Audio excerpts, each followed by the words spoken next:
Hello everyone. You all know that there are so many big personalities, celebrities like Amitabh Bachchan, Narendra Modi, and so many singers, poets, writers, sports persons, which we all know. But still, there are so many great people exist in this world or in our country, India also, about whom we don't know anything. But they are doing their great for society and country. So here with us doctor Supriti Yadav ma'am, Madhya Pradesh Jan Abhiyan परिषद district coordinator. तो हम जानेंगे, इनसे पूछेंगे कि इनका क्या संघर्ष रहा। तो शुरू करते हैं। बिल्कुल, नमस्कार राहुल जी। और जैसा कि यूनिवर्सिटी ने ये विषय जो तय किया है, यहाँ बहुत ही अच्छा विषय है, क्योंकि ये जो समाज पूरा बनता है, सबके बूंद बूंद करके संघर्ष से ही समाज तैयार होता है। लेकिन कुछ बहुत सफल हो जाते हैं और कुछ पर्दे के पीछे कार्य करते होते हैं। तो यूनिवर्सिटी ने ये जो विषय लिया, मैं यूनिवर्सिटी को और ये सिलेबस जिन्होंने भी डिजाइन किया उनको थैंक यू कहना चाहती हूँ कि बहुत अच्छा विषय है। और आप जो विषय लेकर आए हैं यहाँ, और हम लोग जो बात करके आपस में परिचर्चा कर रहे हैं, क्योंकि समाज में जो है सभी लोग मिलकर कार्य करते हैं और कहीं ना कहीं सभी का सहयोग और कार्य होता है, और प्रत्येक व्यक्ति का अपना एक संघर्ष होता है, और उस संघर्ष के पीछे वह धीरे धीरे करके शने शने बढ़ता जाता है और अपनी मंजिल को प्राप्त करता है। तो इसी तरह से मैंने भी जो है बीए, एमए, एमफिल और फिर पीएचडी किया। और साथ साथ में क्या हुआ कि पढ़ाई के साथ साथ में बहुत सारी एक्स्ट्रा एक्टिविटी भी हम लोग करते रहे। जैसे कि कॉलेज में मैं सेक्रेटरी रही, कॉलेज में प्रेसिडेंट रही, और उसके बाद में मैं कॉलेज में स्पोर्ट्स सेक्रेटरी भी रही। और साथ साथ में यूनिवर्सिटी की जो हमारी एक चैंपियनशिप होती है, वो भी 6 किलोमीटर दौड़ जो होती थी वो मैंने जीती, और उसमें भी मैं चैंपियन रही। फिर साथ में एनसीसी में, और उसमें भी काफ़ी अच्छा जो कार्य रहा। कॉलेज का बेस्ट डिबेटर का जो अवार्ड है वो भी मुझे मिला। और इस तरह से जो है कॉलेज की यात्रा चलती रही। लेकिन उसके साथ साथ में हम लोग करते थे कि समाज में लोगों को इकट्ठा करना, बच्चों को इकट्ठा करना, उनको कुछ संस्कारों से संबंधित बात करना, हमसे जो छोटे बच्चे हैं उनको बताना। दूसरा, समाज में जो बहुत सारी ऐसी गतिविधियां होती हैं जो सामाजिक विकास के लिए आवश्यक होती है, वो विद्यार्थी लाइफ में हम सब बच्चों को हम धीरे धीरे सिखाते थे, और खेल खेल में ये सब चीजें होती थी। लेकिन उन सब चीजों का असर इतना अच्छा होता है कि उन सब चीजों से हमारा एक व्यक्तित्व का विकास होता है, और वो सब चीजें धीरे धीरे करके हम सीखते रहे। और साथ में मैंने जैसे ही एमए किया, उसके बाद मेरी कॉलेज में असिस्टेंट प्रोफेसर के लिए हिस्ट्री की प्रोफेसर रही मैं। तो उसमें मैं पढ़ाने लगी। हमारे जो प्रोफेसर थे उन्होंने कहा कि आप पढ़ाने के लिए आएंगे, तो मैंने कहा बिल्कुल ठीक है। तो मेरी पहली जो है नौकरी लगी सोनकच्छ में, जो गवर्नमेंट कॉलेज है, वहाँ पर मैं इतिहास सब्जेक्ट पढ़ाती रही। और साथ साथ में फिर मैंने वहाँ के बाद में मैं जिस कॉलेज में पढ़ती थी, मैं वहाँ भी पढ़ाने के लिए मेरे को अवसर मिला। तो ये मेरे लिए बड़ी खुशी की बात रही। फिर उसके साथ साथ में जो है कार्य चलता रहा, साथ में एमफिल भी मैं करती रही और पढ़ाई भी चलती रही। फिर जो है कभी देपालपुर कॉलेज में हो गए, कभी बड़वा कॉलेज चले गए, फिर कभी जो है अपना झाबुआ के कॉलेज में पढ़ाया। इस प्रकार से चलता रहा कार्य। इस बीच पीएससी की भी मैंने तैयारी की थी, तो उसके लिए भी एग्ज़ाम दिया, तो उसमें मेरा करीब 65% बना, और लेटर आया नॉट क्वालिफाइड टू इंटरव्यू ऐसा करके। तो वो विषय वहीं पर ही रुक गया और मैंने फिर आगे प्रयास नहीं किया। फिर क्या है, साथ साथ में पीएचडी करती रही, और उस बीच शादी भी हो गई, और शादी होने के बाद पीएचडी का कार्य भी चलता रहा। तो हमारा विषय भी मेरा जो है बड़ा अच्छा रहा, गंधर्वपुरी जो है सोनकच्छ तहसील में। वहाँ पर पीपल रावा मार्ग पर जो है एक मूर्तियाँ बहुत सारी फैली पड़ी थी, और मैं कॉलेज में भी पढ़ाने जाती थी। तो वहाँ विद्यार्थियों ने मुझे कहा कि आप हमारे गांव में चलें, तो हम लोग एक पिकनिक मनाने गए। तो देखा कि मूर्तियां बिखरी हुई पड़ी हुई हैं, तो हमने कहा इस पर काम करना चाहिए। तो एमफिल में मैंने उसके ऊपर एक टर्म पेपर लिखा। तो यूनिवर्सिटी ने कहा कि ये बहुत अच्छा सब्जेक्ट है और आप इसके ऊपर पीएचडी करिए। तो हमने कहा ठीक है। तो यूनिवर्सिटी ने कहा और हमने पीएचडी का काम पंजीयन करा के शुरू किया। अब धीरे धीरे करके हम लोग जो है जाते रहे वहाँ पीएचडी के कार्य के लिए। और उस बीच में क्या है कि मेरे हस्बैंड का भी मुझे बहुत अच्छा सहयोग मिला, क्योंकि क्या है कि कोई भी कार्य करते हैं तो परिवार मिलकर ही चलता है। और उनने भी मुझे बहुत अच्छा सहयोग किया और हम दोनों ही फिर जो है वहाँ गंधर्वपुरी में जाते रहे। और इस बीच क्या है कि 8 से 10 गांव जो है उनकी मूर्तियां जो है हमने एक जगह पर इकट्ठी करवाई। और फिर हमने जो है शासन को पत्र लिखा कि यहाँ ऐसी ऐसी मूर्तियां हैं और इस पर हम काम कर रहे हैं। तो पुरातत्व विभाग ने वहां पर एक संग्रहालय बनवा दिया और जितनी मूर्तियां एक जगह पर एकत्रित हो गई।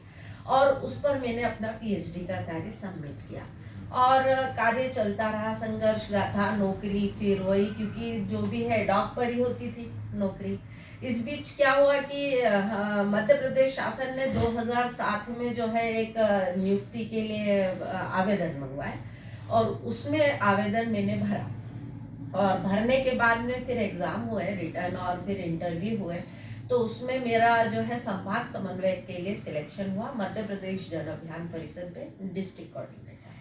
और फिर उसमें मैं अपना जो है वो जॉब करती रही। और जॉब के साथ साथ में विषय ऐसा आया कि सबसे पहले जबलपुर संभाग में रही मैं।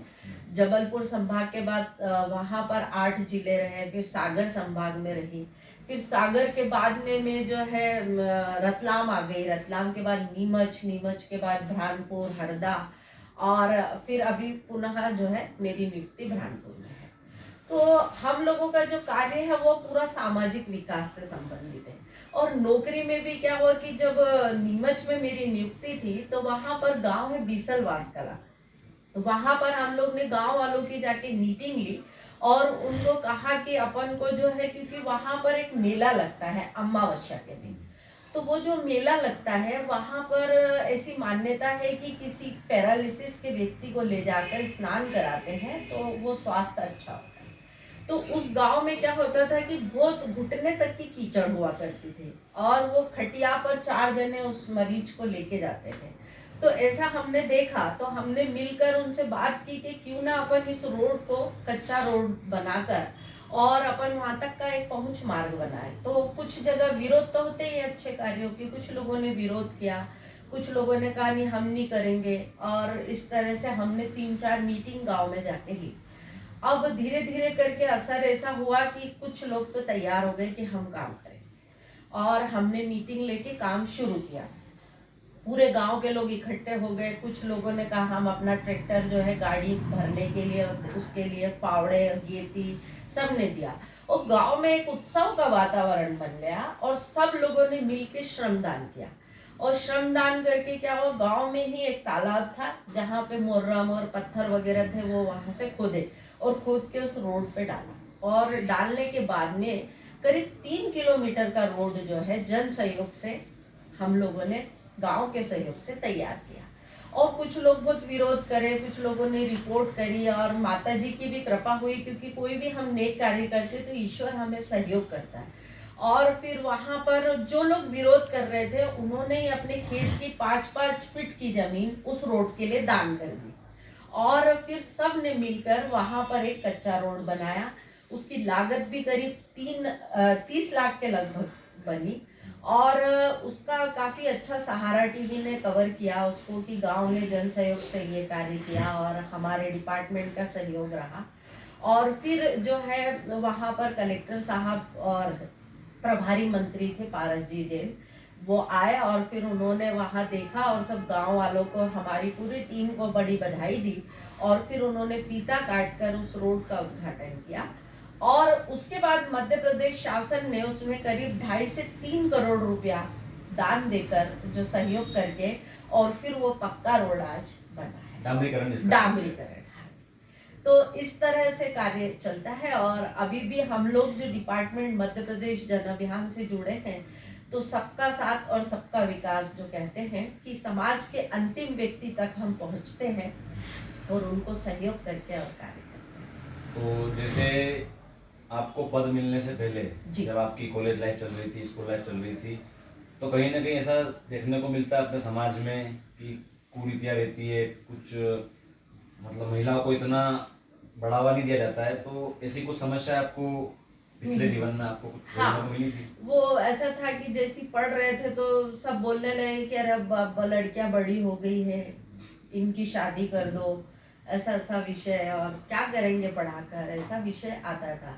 किंतु मेरे माता पिता जो थे उन्होंने कहा कि नहीं, बिल्कुल हमको अपने बच्चों को पढ़ाना है और आगे हम बढ़ेंगे। तो समाज में नाते रिश्तेदार और ये सब चीज़ें आई थी।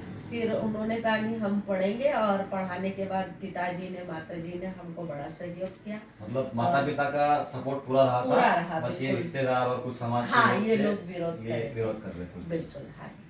फिर आपने पढ़ाई आपकी कंटिन्यू करी थी? पढ़ाई कंटिन्यू करी और सबका सहयोग रहा, और इतना अच्छा भाइयों का भी सहयोग काफी अच्छा रहा। सब स्पोर्ट्स में रहे हम लोग, और सब नेशनल प्लेयर रहे, भाई भी और बहन। मतलब पढ़ाई के साथ साथ खेलकूद में भी आप जी हाँ, बिल्कुल। 100% और दिया। बिल्कुल, और मैं समझती हूँ कि सभी बच्चों को इस दिशा में जाना चाहिए, क्योंकि हमारा पूर्ण विकास वैसे ही होता है। तो जैसे आप उस समय पे जब आप मेहनत चल रही थी आपकी कि कुछ बन जाएं, कुछ नौकरी लायक जी। बन जाएं, किसी जी। पोस्ट पे पहुंच जाएं, तो आपकी उस टाइम क्या दिनचर्या रहती थी, क्या क्या करते थे आप? अच्छा, बहुत अच्छा प्रश्न किया आपने। और ये कहीं ना कहीं एक आज की स्थिति को देख के मन में वेदना रहती है कि विद्यार्थियों को हम सारी सुविधा दे रहे हैं, देर तक सो रहे हैं, और ऐसी चीजें देखने में आ रही है। और आपने प्रश्न पूछा, तो हम लोग जो है पढ़ाई करते तो 3 बजे सुबह ब्रह्म मुहूर्त में उठ जाते थे। 3 बजे उठकर अपना जो है अध्ययन का कार्य शुरू करते थे, और हमारे घर के पास ही एक ग्राउंड था। तो हम पूरा जो है 3 बजे से पढ़ते थे 6 बजे तक, और फिर मैदान में जाकर हम लोग एक्सरसाइज करना, दौड़ना, और फिर अपना स्नान आदि करके अपना कॉलेज और उधर चले जाते थे। और साथ साथ में घर के कार्यों में पूर्ण सहयोग होता था। भाई भोजन बनाना है तो भोजन बनाना है, घर के जो भी कार्य हैं वो कार्य करना है, और उसके साथ में पढ़ाई करना है।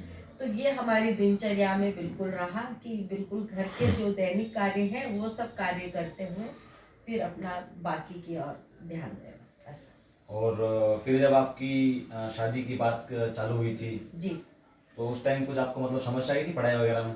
हाँ, जब क्योंकि क्या है कि शादी की बात जो चल रही थी, तब मैं एमफिल कर रही थी। उसी समय ऐसा विषय आया कि शादी होना है। हमने कहा नहीं, उसके बाद करेंगे। पर पिताजी ने कहा कि नहीं, सामाजिक नियम हमें पालन करना होता है। तो हमने कहा ठीक है। फिर शादी हुई, वो परिवार भी अच्छा था, वहाँ भी हमें कोई वहाँ पे दिक्कत कोई नहीं तकलीफ ही आई, नहीं, कोई मतलब दिक्कत नहीं आई कि पूरा ठीक है, सहयोग पूरा किया था सहयोग उन्होंने। रहा। कि वहीं पर फिर मैं पीएचडी का रजिस्ट्रेशन था, आगे की मेरी पढ़ाई मेरे ससुराल में ही। और फिर जैसे अब एक शादी होने के बाद जब ससुराल जाते हैं तो जिम्मेदारियां बढ़ जाती है। जी। तो फिर आपने कैसे मैनेज किया पढ़ाई को भी साथ में, और फिर जी, बहुत अच्छा प्रश्न किया है। और क्योंकि संयुक्त परिवार है, और 14-15 लोग परिवार में, और उसके साथ पढ़ाई भी और घर के पूरे कार्य भी। तो ये सब रहता था कि घर के पूरे कार्य जो है वो करना, और उसके बाद अपनी पढ़ाई और अपनी दिनचर्या पे ध्यान देना। तो ये चीज़ बहुत ज़रूरी है, क्योंकि एकदम जो है अपनी स्टूडेंट लाइफ से अपन जो है इस तरफ आते हैं, तो जिम्मेदारियां एकदम आती हैं। और दूसरा क्या है कि जिम्मेदारी के साथ साथ एक जो बोलेंगे, एक सामाजिक और एक लोक व्यवहार, और परिवार में एडजस्टमेंट और समन्वय, ये चीज़ वहाँ पर बहुत ज़्यादा मायने रखती है। और ये अपन ने कर लिया तो फिर अपन अपनी आगे की जीविका व्यवस्था देते हैं।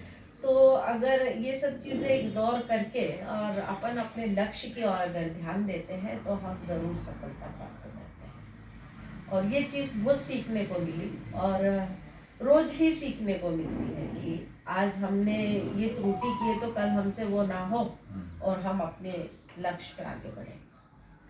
तो संघर्षों के बाद, पूरी मेहनत के बाद, लग्न से दिनचर्या का पालन करते हुए जी और सभी का सम्मान करते हुए आप धीरे धीरे आगे बढ़े और मुकाम पे पहुंच गए। जी। तो अभी मैं पूछना चाहूँगा आपसे कि अब आप शासन के साथ मिलकर काम करते हैं जी और मध्य प्रदेश राज्य स्तरीय जो है आप जन अभियान से जुड़े हुए हैं जी। और डिस्ट्रिक्ट कोऑर्डिनेटर भी हैं। तो थोड़ा सा आप बताएंगे कि किस तरह से आपकी कार्य पद्धति है, क्या होता है सेंट्रल लेवल से लेकर स्टेट से लेकर लोकल तक। बिल्कुल, बहुत अच्छा प्रश्न आपने पूछा है ये।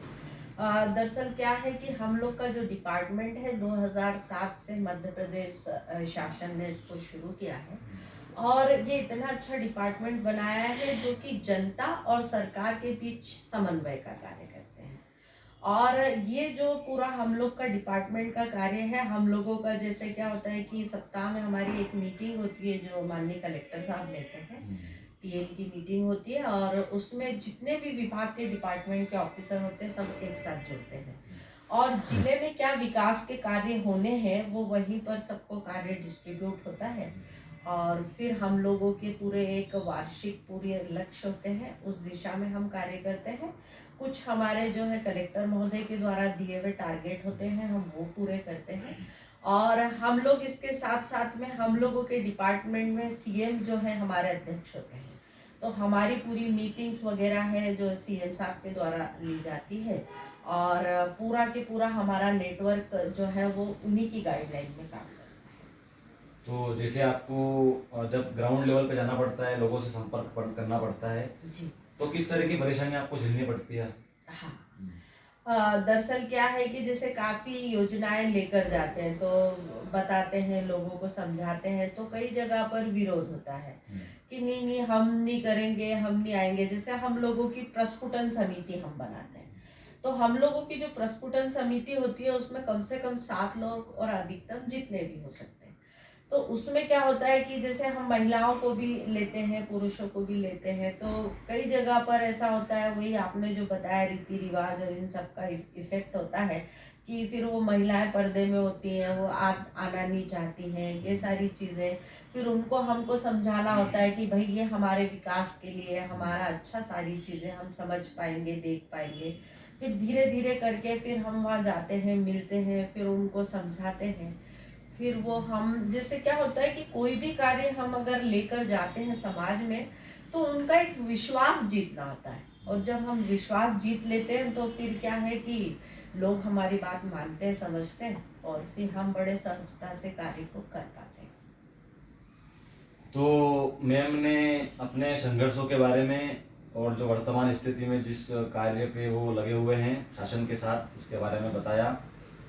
तो यही देखने को मिला कि मैम के जैसे बहुत सारे ऐसे लोग हैं, एनर्जेटिक है, बिल्कुल इंथुसियास्टिक है, जिन्होंने अपने पिछले टाइम में संघर्ष के साथ जूझते हुए, परिवार के सपोर्ट से, समाज की पूरियतों को इग्नोर करते हुए निरंतर आगे बढ़ते गए।